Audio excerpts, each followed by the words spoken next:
ایک صحابی کا خوبصورت واقعہ مدینہ کا بازار تھا۔ گرمی کی شدت اتنی زیادہ تھی کہ لوگ نڈھال ہو رہے تھے۔ ایک تاجر اپنے ساتھ ایک غلام کو لیے پریشان کھڑا تھا۔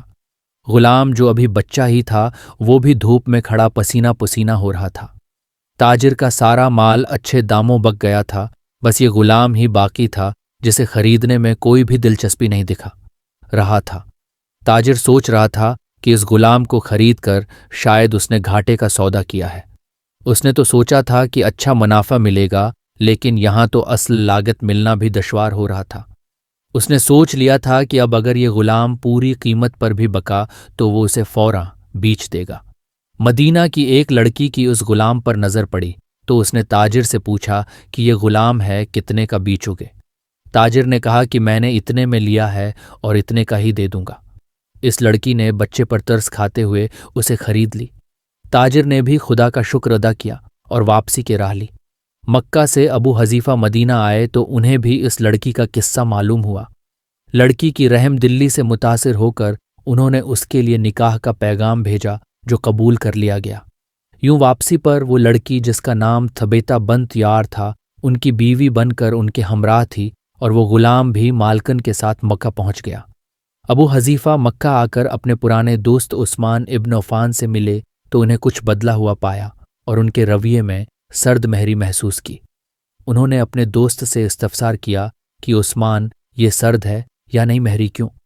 تو عثمان بن عفان نے جواب دیا کہ میں نے اسلام قبول کر لیا ہے اور تم ابھی تک مسلمان نہیں ہوئے، تو اب ہماری دوستی کیسے چل سکتی ہے؟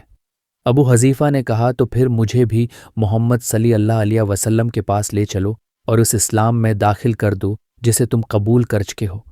چنانچہ حضرت عثمان رضی اللہ عنہ نے انہیں نبی کریم صلی اللہ علیہ وسلم کی خدمت میں پیش کیا اور وہ کلمہ پڑھ کر دائرہ اسلام میں داخل ہو گئے۔ گھر آ کر انہوں نے اپنی بیوی اور غلام کو اپنے مسلمان ہونے کا بتایا تو ان دونوں نے بھی کلمہ پڑھ لیا۔ حضرت ابو حذیفہ رضی اللہ عنہ نے اس غلام سے کہا کہ چونکہ تم بھی مسلمان ہو گئے ہو اس لیے میں اب تمہیں غلام نہیں رکھ سکتا، لہٰذا میری طرف سے اب تم آزاد ہو۔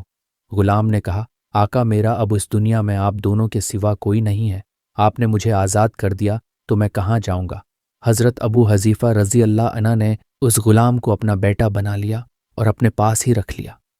غلام نے قرآن پاک سیکھنا شروع کر دیا اور کچھ ہی دنوں میں بہت سا قرآن یاد ہو گیا کر لیا، اور وہ جب قرآن پڑھتے تو بہت خوبصورت لہجے میں پڑھتے۔ ہجرت کے وقت نبی کریم صلی اللہ علیہ وسلم سے پہلے جن صحابہ نے مدینہ کی طرف ہجرت کی، ان میں حضرت عمر رضی اللہ عنہ کے ساتھ حضرت ابو حذیفہ رضی اللہ عنہ اور ان کا یہ لے پالک بیٹا بھی تھا۔ مدینہ پہنچ کر جب نماز کے لیے امام مقرر کرنے کا وقت آیا تو اس غلام کی خوبصورت تلاوت اور سب سے زیادہ قرآن حفظ ہونے کی وجہ سے انہیں امام چن لیا گیا، اور ان کی امامت میں حضرت عمر رضی اللہ عنہ جیسے جلیل القدر صحابی بھی نماز ادا کرتے تھے۔ مدینہ کے یہودیوں نے جب انہیں امامت کرواتے دیکھا تو حیران ہو گئے کہ یہ وہی غلام ہے جسے کوئی خریدنے کے لیے تیار نہ تھا۔ آج دیکھو کتنی عزت ملی کہ مسلمانوں کا امام بنا ہوا ہے۔ اللہ پاک نے انہیں خوش گلو اس قدر بنایا تھا کہ جب آیات قرآنی تلاوت فرماتے تو لوگوں پر ایک محویت طاری ہو جاتی اور راہ گیر ٹھٹک کر سننے لگتے۔ ایک دفعہ ام المومنین حضرت عائشہ رضی اللہ عنہا کو رسول اللہ کے پاس حاضر ہونے میں دیر ہوئی۔ آپ نے توقف کیوجہ پوچھی تو بولیں کہ ایک قاری تلاوت کر رہا تھا۔ اس کے سننے میں دیر ہو گئی اور خوش الحانی کی اس قدر تعریف کی کہ آن حضرت خود چادر سنبھالے ہوئے باہر تشریف لے آئے۔ دیکھا تو وہ ہونگے بیٹھے تلاوت کر رہے ہیں۔ آپ نے خوش ہو کر فرمایا، اللہ پاک کا شکر ہے کہ اس نے تمہارے جیسے شخص کو میری امت میں بنایا۔